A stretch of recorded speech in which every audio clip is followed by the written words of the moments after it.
Hello बच्चों, एक बार फिर मैं आपके बीच में एडमिशन के न्यूमेरिकल्स लेकर आया हूँ।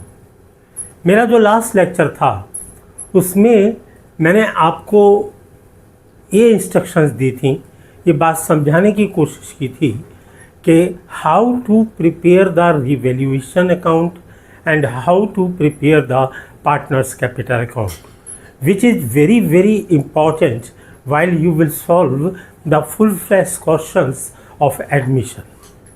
Basically the problems जहाँ पर कि एक नया पार्टनर फर्म में एडमिट हो रहा है, तो हम अगर उस प्रॉब्लम को सॉल्व करने के लिए हमारे पास क्वेश्चन पेपर में वो क्वेश्चन आता है, तो हमारा मोटिव क्या है, हमें हर वो बेनिफिट जो कि पुराने पार्टनर्स के टाइम का है, नए पार्टनर के आने से पहले पुराने पार्टनर्स को दे दिया जाएगा। ये हमारा मेन मोटिव है। नया पार्टनर जब आएगा तो वो बिल्कुल एक नई बैलेंस शीट बन के मिलेगी, उस बैलेंस शीट के अंदर वो पार्टनर होगा। उसी पॉइंट ऑफ व्यू को लेकर मैं आज आपके सामने आया हूँ, which I will tell you, which I will explain you with the help of a question. Here is the question. They say Swadesh and Swaraj were partners sharing profits equally. Their balance sheet at 31st March 2025 was this. What balance sheet contains? Liability side में they are having creditors, outstanding expenses, capitals हैं स्वदेश की 6,000 and 60,000 and Swaraj 40,000. Altogether capitals are 1 lakh. Now in the asset side they are having cash at bank, debtors less provision 500, stock, furniture, machinery and land and building. On this particular day they have admitted Sambhav is admitted as partner from 1st April 2025 on the following terms. What are the terms? Terms are Sambhav will get, Sambhav is the name of new partner. Sambhav will get 1/5 share in profits and he will bring rupees 20,000 as his capital and 5,000 as his share of goodwill. Sambhav जो नया partner आ रहा है वो 1/5 share profit में से लेगा, 20,000 वो capital दे रहा है एंड 5,000 रुपीज़ वो गुडविल का देगा. Goodwill brought by Sambhav will be withdrawn by Swadesh and Swaraj. Yesterday I was telling you, in my last lecture I told you that sometime it happens कि जो goodwill का benefit old partners को मिलता है, old partners कभी कभी वो पैसा withdraw कर लेते हैं, और यहाँ पर ये बात कही गई है goodwill brought by Sambhav will be withdrawn by Swadesh and Swaraj. Provision for doubtful debts is to be brought up to 5% on debtors, machinery to be reduced by rupees 2,000 and furniture by 12.5%. Stock to be valued at 23,000, land and building to be appreciated by 20%, investment of 2,000 which did not exist in the books are to be recorded, and out of the insurance premium. Further here, out of insurance premium which debited to profit and loss account, rupees 5,000 be carried forward as prepaid insurance. Ninth clause is a bill of rupees 5,000 for electricity was not accounted. You are supposed to prepare partners capital account, revaluation account and balance sheet of the new firm. This is the demand. Students, I want to tell you one thing. This is the example of full-fledged question.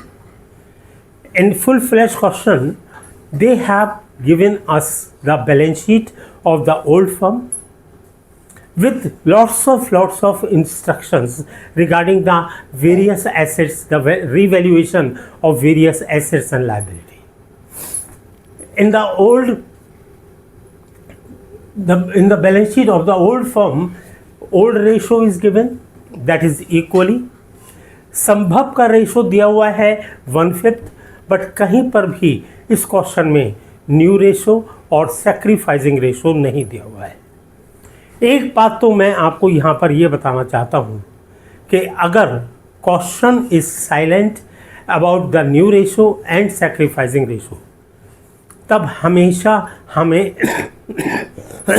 यही assume करना है कि new ratio and sacrificing ratio will be same as the equal ratio. Means Sambhav और स्वदेश और Swaraj will sacrifice equally, ये बात confirm है। संभव और स्वराज स्वदेश and Swaraj will sacrifice equally. Ratio का पता होना हमें एडवांस में बहुत ज़रूरी है। हालांकि सैक्रिफाइसिंग रेशो की ज़रूरत हमें तब पड़ेगी जब हम कैपिटल अकाउंट बनाएंगे। इसका जो अकाउंट्स का ऑर्डर है, किस ऑर्डर में हम अकाउंट बनाएं, this is my suggestion. You first of all you prepare the revaluation account. और रीवैल्यूएशन अकाउंट जब आप बनाएंगे तो रीवैल्यूएशन के लिए आपको मिलेंगी इंस्ट्रक्शन जो क्वेश्चन के नीचे दी हुई हैं।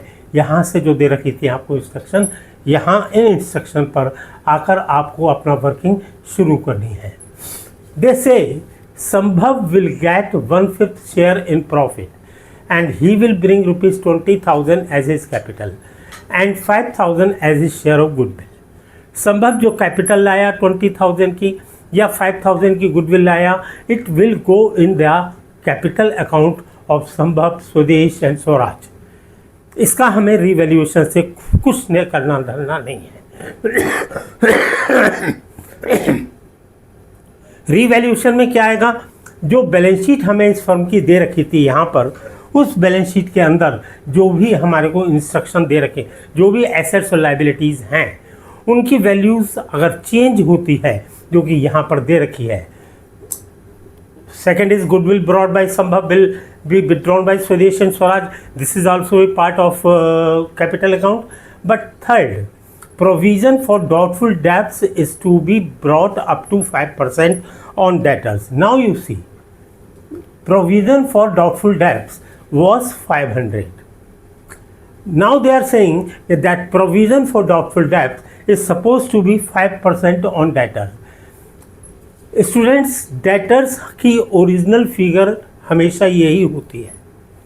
अगर कितना भी परसेंट हमसे कहा जाएगा प्रोविज़न, हम इसी फिगर का कैलकुलेट करेंगे। यहाँ पर इंस्ट्रक्शन में कही गई है that the provision for doubtful debts is supposed to be 5% on debtors. 20,000 का 5% हम कैलकुलेट कर सकते हैं। It will work out 1,000 rupees. 1,000 rupees provision होना चाहिए था और है 500। इसका मतलब कितना और बढ़ाएं प्रोविज़न 1,000 करने के लिए। 20,000 का 5% 1,000 है। दे आर डिमांडिंग कि provision for doubtful debts is suppose to be 1,000, है हमारा 500। इसका मतलब 500 और बढ़ा दें। प्रोविज़न फॉर डाउटफुल डेब्ट्स हमेशा हमारा लॉस है, मतलब हम ये एक्सपेक्ट कर रहे हैं कि हमें इतना पैसा नहीं मिलेगा। तो कितने का लॉस हुआ, जितने रुपए से हम प्रोविज़न बढ़ा रहे हैं। 500 ऑलरेडी है, मुझे 1,000 करना है, तो 500 से मैंने प्रोविज़न फॉर डाउटफुल डेब्ट्स बढ़ा दिया। It is a loss, so I have written in the debit side of revaluation to provision for doubtful debts. Next clause is machinery to be reduced by ₹2,000 and furniture by 12.5%। Machinery को 2,000 रुपये से कम करिए और furniture को 12.5% से कम करिए। Machinery और furniture ये दोनों एसेट्स हैं, इन दोनों को कम करने के लिए कहा गया है। मैं अपने लास्ट लेक्चर में कई बार आपसे कहा, decrease in assets and increase in liability is always a loss.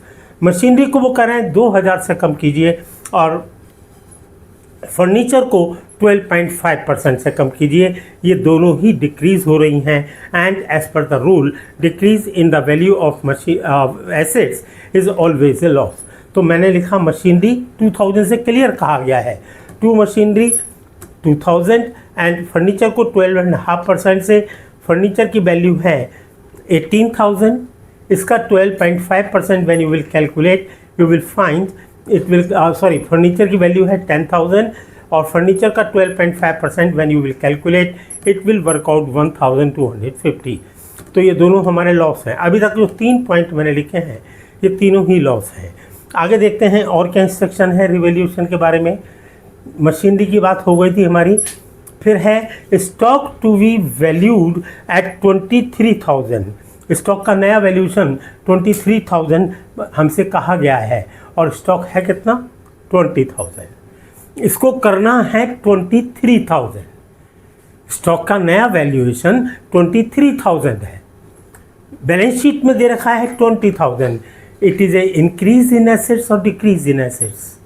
Assets तो है, स्टॉक एसेट्स है, it is increase in assets क्योंकि 20,000 का स्टॉक हमें बैलेंस शीट में दिया हुआ है। They are saying now it's now revalued at 23,000।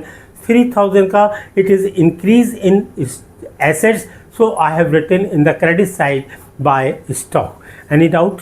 सी, मैं 100% वही फार्मूला यूज़ कर रहा हूँ। Decrease in assets and increase in liability is a loss, increase in assets and decrease in liability is a profit. Stock को बढ़ाने के बाद नेक्स्ट आइटम क्या है? Land and building to be appreciated by 20%। Again look what is the value of land and building. Land and building is 73,500 और बढ़ाना कितना है, हमें कितने परसेंट बढ़ाना था लैंड एंड बिल्डिंग को? 20%। 73,500 का 20% यू में calculate, it will work out 14,700. Again, it is increase in assets, so we will write it in the credit side of revaluation account. Credit side of revaluation account by land and building 14,700. Any doubt? Strictly we are following the rule the same as decrease in assets and increase in liability is loss, increase in assets and decrease in liability is a profit. Investment of 2,000 which did not exist in the books to be recorded. Investment की value 2,000 की थी, लेकिन ये अभी तक books में था ही नहीं। अगर बुक्स में का मतलब हमारे अकाउंट्स में नहीं था, हमारी बैलेंस शीट में कहीं शो नहीं हो रहा था। अब अगर हम इसको शो करते हैं तो ये हमारी एसेट्स को इंक्रीज करेगा। एक एडिशनल एसेट्स, एक अनरिकॉर्डेड एसेट्स को हम रिकॉर्ड कर रहे हैं तो ये हमारी एसेट्स को इंक्रीज करेगा। Again this is profit, so it will be recorded in the credit side of revaluation by investment 2,000. Is this okay? Further, what's the next term? Out of the insurance premium which debited to profit and loss account, rupees 5,000 to be carried forward as prepaid insurance. I'm sure everybody will be aware of it. Prepaid insurance मतलब advance में पे कर दिया, और अगर हमारा advance में पे करा हुआ है प्रीमियम, इसका मतलब वो अब तक का एक्सपेंस नहीं है, इसका मतलब वो एडवांस प्रीमियम है, इसका मतलब वो एक्रूड या अनरिकॉर्डेड एसेट्स टाइप चीज़ है, तो मैं इसको बैलेंस शीट की एसेट्स में दिखाऊंगा। Prepaid insurance always in the asset side of balance sheet, it means it is going to increase the assets, so it will be recorded here as prepaid insurance rupees 5,000. Now the next clause, a bill of rupees 5,000 for electricity was not accounted. एक electricity का bill था 5,000 का, जिसको कि अभी तक record नहीं किया। इलेक्ट्रिसिटी मैं तो प्रोड्यूस कर नहीं रहा हूँ, आई एम ए कंज्यूमर। अगर मेरे पास कोई बिल आया है तो वो बिल मेरे को अभी 5,000 का देना बाकी है, तो ये लाइबिलिटी है, ये आउटस्टैंडिंग रिपेयर बिल है, देना बाकी है। इससे मेरी लाइबिलिटी इंक्रीज होंगी और लाइबिलिटी का इंक्रीज मेरा लॉस है, and loss to be recorded in the debit side as to outstanding electricity bill. This is give us the clear picture of revaluation. Provision for doubtful debts 10% करना था, 20,000 का 5% करना था, 20,000 का 5% आई हैड कैलकुलेटेड, 1,000 आया, यहाँ पर 500 ऑलरेडी है, तो मेरा 500 से यहाँ पर लॉस हो गया। मशीनरी को 2000 से कम करना था, फर्नीचर को 12.5% से कम करना था। फर्नीचर 10,000 का है, 12.5%। स्टॉक का नया वैल्यूएशन 23,000 है एज पर इंस्ट्रक्शन। स्टॉक यहाँ पर 20,000 का है, मैंने 23,000 और लिख दिया। लैंड एंड बिल्डिंग यहाँ पर 73,500 की है, दे रखी है बैलेंस शीट में। They have instructed that it should be increase by 20% of 73,500 I have recorded, it become 14,700। Investment 2000 के रिकॉर्ड में है ही नहीं, अगर हम रिकॉर्ड में लाते हैं तो ये हमारी एसेट्स बढ़ जाएंगी इससे, so it will be recorded in the credit side. Insurance के लिए they are saying that out of the insurance paid 5,000 was paid for the next year, या प्रीपेड इंश्योरेंस हमारी एसेट्स होता है। अगर एसेट्स में लिखेंगे तो it will increase the value of assets and it will be credited here. Outstanding repair bill, electricity bill is a liability. जब liability create करेंगे तो इट्स अ लॉस, क्योंकि लाइबिलिटी इंक्रीज हो रही हैं। And this way all these 7-8 items I have written here make the total of credit side 24,700। इस total में से इन चारों फिगर को लेस किया, this is the balance 15,950। It is a gain because credit side का टोटल डेबिट साइड के total से ज़्यादा है, 15,950। दिस गेन और लॉस जैसा भी हो हमेशा ओल्ड पार्टनर्स के ओल्ड रेशो में बांट दिया जाएगा, विच वॉज इक्वली बिटवीन स्वदेश एंड स्वराज। इसको मैंने 15,950 को 1/2 स्वदेश को दिया, 1/2 स्वराज को दिया। This is revaluation. After that we come on capital account. हम इसको कॉलमनर फॉर्म में भी बना सकते हैं, लेकिन पेज की ब्रीथ कम होने की वजह से मैंने सेपरेटली बनाए हैं, स्वदेश का, स्वराज का एंड संभव का। जब आप कैपिटल अकाउंट बनाएं गाइस, ध्यान रखिएगा एक पर्टिकुलर ऑर्डर में बनाए चले जाइए इसको। आपको इन बातों का ध्यान रखना है कि पुराने पार्टनर्स की कैपिटल सबसे पहले हमें क्रेडिट में लिखनी है। स्वदेश का by balance brought down, Swaraj का बाय बैलेंस ब्रॉट डाउन, दोनों पुराने पार्टनर हैं। इनकी कैपिटल बैलेंस शीट में जो दे रखी थी उसको मैंने कॉपी कर लिया। नंबर 2, नया पार्टनर जो कैश लाया वो उसके अकाउंट के क्रेडिट में बाय कैश। ये हमारा पहला स्टेप है, पुराने पार्टनर्स का कैपिटल का balance as per balance sheet. And number 2 पे नया पार्टनर जो कैश लाया that will be credited to his capital account. Number 3, नया पार्टनर जो प्रीमियम या गुडविल के लिए कैश लाया वो गुडविल ओल्ड पार्टनर्स में इनके सैक्रिफाइसिंग रेशो में बटेगी।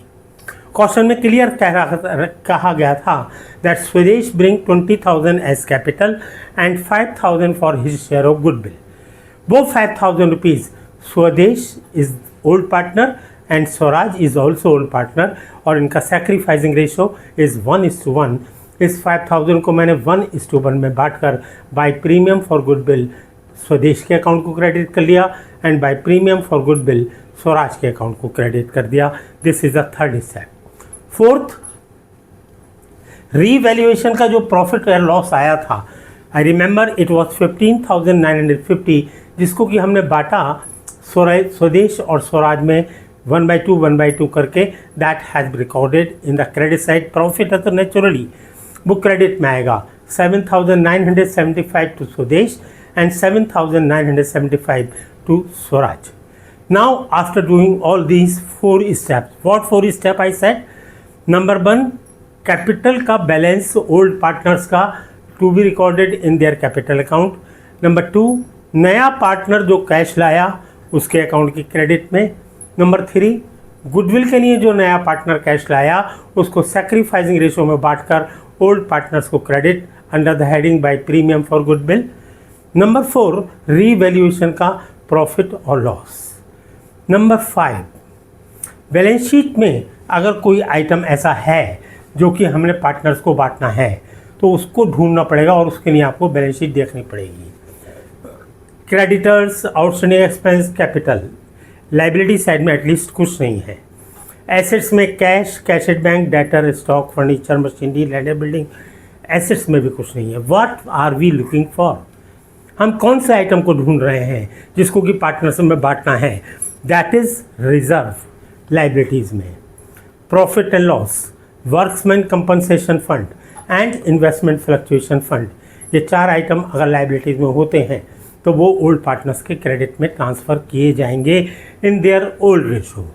एसेट्स में deferred revenue expenditure, goodwill and profit and loss अगर दे रखा होता है तो वो हमेशा ओल्ड पार्टनर्स में बांटे जाएंगे in their old ratio and to be debited. यहाँ पर तो लकीली कुछ है ही नहीं, तो ये 4 आइटम हो गए। बट एक बात का ध्यान रखना है, यहाँ पर ये कहा गया था कि goodwill brought in by Sambhav will be withdrawn by Swadesh and Swaraj. Goodwill brought by स्वदेश संभव will be withdrawn by Swadesh and Swaraj. 2500 स्वदेश को मिला, 2500 स्वराज को मिला। ये दोनों लोगों ने विड्रॉ कर लिया, 2 cash and 2 cash. This is all. Capital account को बैलेंस कर लीजिए। इसका balance 67,975। How come I made the total of credit side, इस क्रेडिट के टोटल में से इसको लेस कर दिया। This is the adjusted capital of Swadesh and the same way adjusted capital of Swaraj. Sambhav की कैपिटल में तो सिर्फ वो 20,000 लाया है, उसका बैलेंस यही आ गया। अब इसके बाद बनानी है हमने नई फर्म की balance sheet. Before that cash में एडजस्टमेंट हुआ। कैश जो बैलेंस शीट पुरानी फर्म की थी उसमें 12,000 दे रखा है, संभव 20,000 लाया कैपिटल के लिए, संभव 5,000 लाया प्रीमियम फॉर गुडविल के लिए। सिंपल रूल है, debit what comes in and credit what goes out. जिस अमाउंट से हमारा कैश का बैलेंस बढ़ रहा है that will be debited, and जिस ट्रांजेक्शन से हमारा बैलेंस कम हो रहा है that has to be credited. Sambhav capital लाया यानी कि फर्म का कैश बढ़ा, संभव गुडविल के लिए कैश लाया, इसका मतलब फर्म का कैश बढ़ा। स्वदेश और स्वराज ने 2500 ईच विड्रॉ कर लिया, उससे कैश का बैलेंस कम हुआ, तो it will give us the new balance of cash. The total of this, total यहाँ पर 37,000 में से ये 5,000 लेस कर दिया, it become 32,000 is the cash balance. Lastly हमें बनानी है नई फर्म की बैलेंस शीट। बैलेंस शीट बिल्कुल पुराने फर्म पे जो पुरानी फर्म की बैलेंस शीट दे रखी है उसी फॉर्मेट पर बनाइए। कैश का बैलेंस जो मेरा कैश अकाउंट बनाया था मैंने अभी, उसका 32,000 बैलेंस आ गया। कैश एट बैंक कोई चेंज नहीं किया। डेटर्स पुरानी बैलेंस शीट में 20,000 थे और प्रोविज़न 500 का लेस किया था। नाउ ये प्रोविज़न 500 की जगह हो गया 1,000 का, बिकॉज 500 का और प्रोवाइड किया तो 20,000 माइनस 1,000 19,000 रह गया। तो स्टॉक पुरानी बैलेंस शीट में 20,000 था, 3,000 से मैंने इंक्रीज़ किया तो now it's increased value is 23,000। Furniture balance sheet में 10,000 था, 12.5% से मैंने लेस किया, वो लेस करके जो नई वैल्यू आई that has to be recorded in the new balance sheet. Machinery जो ओल्ड बैलेंस शीट में 18,000 थी, 2,000 से कम कर दिया, 16,000 रह गई। लैंड एंड बिल्डिंग 73,500 था, इसको 14,700 से बढ़ाया गया, इट इज़ 88,200। प्रीपेड इंश्योरेंस हमने क्रिएट किया है 5,000 एंड इन्वेस्टमेंट क्रिएट किए हैं 2,000। This is all in the balance sheet. Liabilities asset side, creditors unchanged but outstanding repair bill I have written here. Capital के बैलेंस उनके जो कैपिटल अकाउंट में आए हैं, जो नए कैपिटल अकाउंट हमने बनाए हैं उनके as per those capital account is 1,35,950 and this is outstanding electricity bill जिसका हमसे प्रोविज़न करने को कहा गया। बच्चों मैं यहाँ पर एक बात कहना चाह रहा हूँ, रीवैल्यूएशन अकाउंट में जो भी अमाउंट आपने डेबिट में या क्रेडिट में लिखे हैं वो सब अमाउंट यहाँ पर ऐड और लेस हो जाने चाहिए। आई रिमेंबर प्रोविज़न 500 लिखा था, वो यहाँ पर मैंने पुराने प्रोविज़न में ऐड कर दिया। आई रिमेंबर फर्नीचर 1250 से लेस किया था, वो मैंने यहाँ पर लेस कर दिया। मशीनरी को भी लेस कर दिया। ये तीनों आइटम मैंने डेबिट में लिखे थे। एक आउटस्टैंडिंग रिपेयर बिल लिखा था, वो यहाँ पर आ गया डेबिट में। हर आइटम जो रिवोल्यूशन का है वो हमें यहाँ पर रिकॉर्ड कर लेना है और उसको बाद जब सारा कुछ हो जाए, कैश का बैलेंस हम कैश अकाउंट से लिखे हैं, पार्टनर्स का कैपिटल का बैलेंस मैंने पार्टनर्स के, तीनों पार्टनर्स के कैपिटल अकाउंट से बनाया है। At last the balance sheet total has to be same. This is the way you will prepare the revaluation account, partners capital account and the balance sheet of the new firm. सबसे पहले आपको working notes में sacrificing ratio क्या होगा ये बात पता होना ज़रूरी है, और उसके बाद आप अपना इंस्ट्रक्शन से काम शुरू करें, जिससे कि रिवोल्यूशन अकाउंट बने, फिर पार्टनर्स कैपिटल बने, फिर बैलेंस शीट बने। This is the very first problem of full flash questions. Please take the photo of this, screenshot of the question and 2-3 बार इस एग्जाम्पल को, इस लेक्चर को सुनेंगे आप, then the things will be clear. This is the question, और इस question के बेस पर मैंने ये बनाया है। Will further discuss the some other problems, but please 2-3 बार इसको सुनें, 2-3 बार इसको बनाने का ढंग देखें, तब the picture will be more clear to you. Will meet again in the next lecture. Till then, bye bye.